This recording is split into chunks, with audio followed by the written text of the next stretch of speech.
নমস্কাৰ আমি অসম ৰাজ্যিক অঙ্গনবাদী কৰ্মী সহায়িকাই পুনৰবাৰ ফেচবুক মাধ্যমেৰে সমূহ অঙ্গনবাদী কৰ্মী সহায়িকালৈ বাৰ্তা লৈ আহিছো।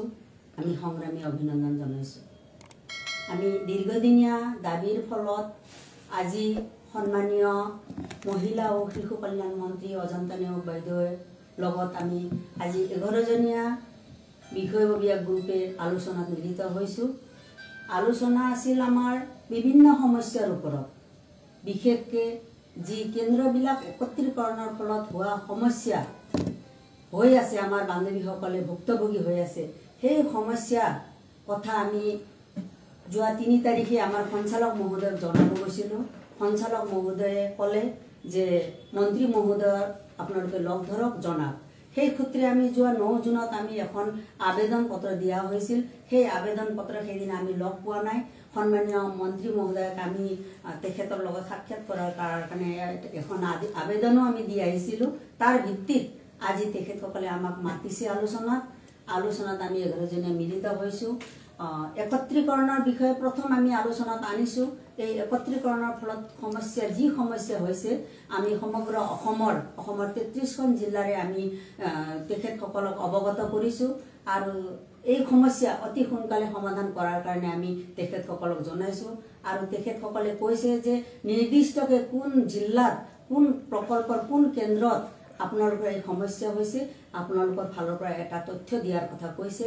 গতিকে আমি আহ্বান জনাইছোঁ অঙ্গনবাদী কৰ্মী সহায়িকা বান্ধৱীসকল, জিলাৰ নেতৃবৃন্দ, আপোনালোকে যাতে এই একত্ৰীকৰণৰ ফলত হোৱা কেন্দ্ৰত সমস্যাটো যাতে লিখিত আমাক দিয়ে, আমি অতি সোনকালে আমাৰ সন্মানীয় অজন্তা বাইদেউক আমি দিব পাৰোঁ।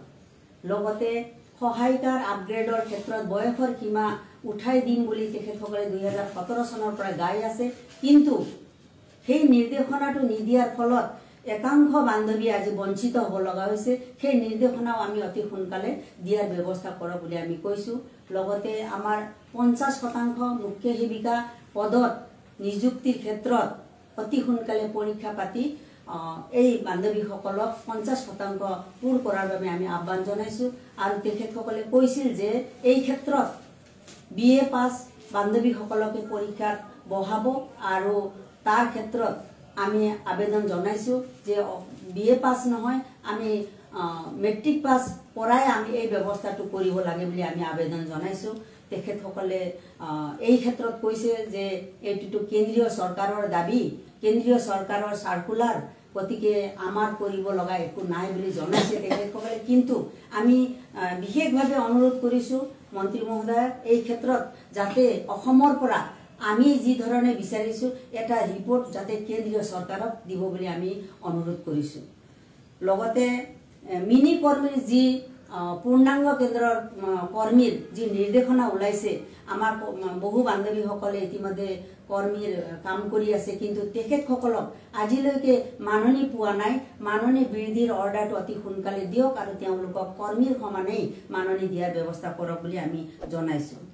লগতে আমি শেষত কৈছোঁ যে মাননি বৃদ্ধিৰ সংক্ৰান্তত আমি অসম ৰাজ্যিক অঙ্গনবাদী সংগঠনে যি প্ৰস্তাৱ আমি উত্থাপন কৰি দাখিল কৰিছিলোঁ আৰু বিগত সময়ত আমাৰ সঞ্চালক মহোদয়ে যি প্ৰস্তাৱ দিছিল মাননি বৃদ্ধিৰ, সেই প্ৰস্তাৱ যাতে কাৰ্যকৰী কৰাৰ ক্ষেত্ৰত উদ্যোগ কিমানখিনি আগবাঢ়িছে এই প্ৰশ্ন কৰিছিলোঁ আমি।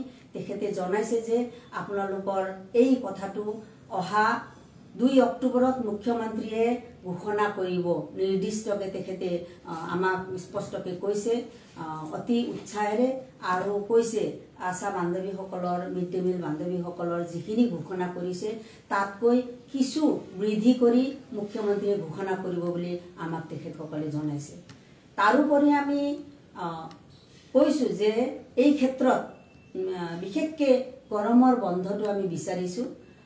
গৰমৰ বন্ধৰ কাৰণে তেওঁলোকক আমি আবেদন জনাইছোঁ আৰু হয়তো তাৰ কাৰণে চিন্তা চৰ্চা কৰি পদক্ষেপ ল'ব, সেইবিলাক সঞ্চালক মহোদয়ক দায়িত্ব দিছে। আৰু আমি এটা কথা কৈছোঁ, তেখেতসকলে আলোচনাতে কৈছে যে আপোনালোকৰ কাৰণে মুখ্যমন্ত্ৰীয়ে এককালীন সাহায্য দিয়াৰ উপৰিও আৰু বিশেষকৈ এককালীন পুনৰ যে কৰ্মী 1000, 10,000, সহায়িকাক 15,000 টকা দিয়া হ'ব বুলি, কৰ্মী 15,000 টকা, ক্ষমা কৰিব, কৰ্মীক 15,000 টকা, সহায়িকাক 10,000 টকা দিয়াৰ ঘোষণা কৰিছে। সেইটো ব্যৱস্থা কৰিম বুলি তেখেতসকলে জনাইছে। নিশ্চয় সেইটো ব্যৱস্থা কৰিলেতো ভালেই হ'ব, আমি ভাল পাইছোঁ। আমি কিন্তু আমাৰ ফালৰ পৰা এটা কথা জনাইছোঁ যে আজি এককালীন সাহায্য দিছে। এককালীন সাহায্যটো হয়তো 4 লাখ টকা 2 লাখ টকা হয়তো এসময়ত শেষ হ'ব। তাৰ কাৰণে আমাক যাতে তেখেতসকলে বীমা আয়ুষ্মান ভাৰত কাৰ্ডৰ কথা উত্থাপন কৰিছিল, আলোচনাত আনিছিল। আমি কৈছোঁ যাতে আমাৰ অংগনবাদী কৰ্মী সহায়িকাসকলে যাতে মাহত 2,000 হওক বা 1,000 হওক নিশ্চিতভাৱে অৱসৰ লোৱাৰ পিছত জীয়াই থকালৈ তেওঁলোকক মাহে মাহে এই পেঞ্চনৰ নিচিনাই পোৱাৰ কাৰণে ব্যৱস্থা কৰক বুলি এটা আমি আবেদন জনাইছোঁ। লগতে আমি কৈছোঁ বীমা যি কৈ আছে আপোনালোকে, এই ক্ষেত্ৰত আমাক যাতে আমি এককালীন সাহায্যৰ লগতে আমাক ESI সুবিধা যাতে কৰি দিয়ে, এই ক্ষেত্ৰত আপোনালোকে বিবেচনা কৰি আমাৰ কথাটো চিন্তা কৰিব বুলি আমি জনাইছোঁ। ESIৰ ক্ষেত্ৰত কৰ্মচাৰীসকলে পায়, কিন্তু আমি কৰ্ম কৰিছোঁ, স্বেচ্ছাসেৱী হ'ব পাৰোঁ, কৰ্ম কৰিছোঁ, ESIৰ সুবিধা দি আমাক যাতে কৃতাৰ্থ কৰে বুলি আমি তেখেতসকলক কোৱা হৈছে। আজি আলোচনা ভালে হৈছে, নিশ্চয় আগন্তুক সময়টো হ'ব। আৰু আমাৰ সন্মানীয় মহোদয়ে কৈছে যে মাহে মাহে এখেতসকলৰ সমস্যাক লৈ যাতে আলোচনা কৰি এখেতসকলৰ সাধাৰণ সমস্যাবিলাক যাতে সঞ্চালক মহোদয় তাতে সমাধান কৰি দি এই আঁচনিখন জীয়াই ৰখাৰ কাৰণে, এই আঁচনিখন সুফল হৈ আগবাঢ়ি থাকিব, তাৰ কাৰণে তেখেতে আবেদন জনাইছে বা পৰামৰ্শ দিছে। আমিও সেই কথা কৈছোঁ। গতিকে সমূহ বান্ধৱীসকলকে আজিৰ আলোচনাৰ কথাটো আমি উত্থাপন কৰিলোঁ, কিন্তু আমি বিচাৰিছোঁ যে অংগনবাদী কৰ্মী সহায়িকাক নিয়মীয়া কৰ্মচাৰী স্বীকৃতি দিয়া, মাননিৰ সলনি মজুৰি দিয়া, ন্যূনতম মজুৰি 21,000 টকা ধাৰ্য কৰা, সামাজিক সুৰক্ষা প্ৰদান কৰা, কেন্দ্ৰীয় বাজেট বৃদ্ধি কৰা। এই ক্ষেত্ৰত এইটো কেন্দ্ৰীয় চৰকাৰে কৰিব। গতিকে অহা 9 তাৰিখৰ ধৰ্মঘট, এই ধৰ্মঘটত এই দাবী সন্নিৱিষ্ট হৈ আছে। সকলো অল ট্ৰেড ইউনিয়ন ফেডাৰেশ্যনে যি আহ্বান জনায় এই ধৰ্মঘটত আমাৰ হৈ মাত মাতিব আহিছে। শ্ৰম সংহিতা বাতিল কৰা, ৰাজনৈতিক যি ব্যৱস্থা চলি আছে, দুৰ্নীতি হৈ আছে, এইটো ব্যৱস্থা যাতে নহয়, তাৰ কাৰণে এই প্ৰতিবাদীত 9 তাৰিখৰ প্ৰতিবাদীত সকলো কৰ্মী সহায়িকাই সহযোগিতা আগবঢ়াব বুলি আমি আহ্বান ৰাখি মই মোৰ কোৱাখিনি সামৰণি মাৰিছোঁ। হয় বাইদেউসকল, যোৱাকালি অসম ৰাজ্যিক অংগনবাদী কৰ্মী আৰু সহায়িকা সন্থাৰ সৈতে ৰাজ্যৰ সমাজ কল্যাণ বিভাগৰ মন্ত্ৰী মাননীয়া অজন্তা নেওগ ডাঙৰীয়ানীৰ সৈতে এখন বৈঠক অনুষ্ঠিত হয়। আৰু সেই বৈঠকত মন্ত্ৰী ডাঙৰীয়ানীয়ে জনাইছে যে অহা 2 অক্টোবৰ তাৰিখে ৰাজ্য চৰকাৰে অংগনবাদী কৰ্মী আৰু সহায়িকাসকলৰ দৰমহা বৃদ্ধিৰ ওপৰত ঘোষণা কৰিব। গতিকে বাইদেউসকল, এয়া নিশ্চয় ৰাজ্যৰ অংগনবাদী কৰ্মী আৰু সহায়িকাসকলৰ বাবে এটা অত্যন্ত সুখবৰ।